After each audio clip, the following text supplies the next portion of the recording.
আজকে আমি আপনাদের দেখাবো কিভাবে কল হিস্টোরি বের করবেন। তার জন্য আপনি যে সিম ব্যবহার করেন সেই সিম এর অ্যাড ডাউনলোড করে নেবেন। এয়ারটেল অ্যাড দেখতে পাচ্ছেন, এখানে একটা ক্লিক করবেন।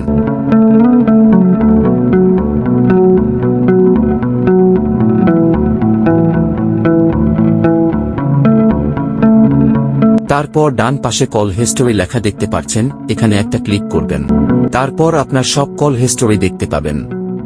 কবে কখন কার সাথে কত মিনিট কথা বলেছেন সব দেখতে পাবেন।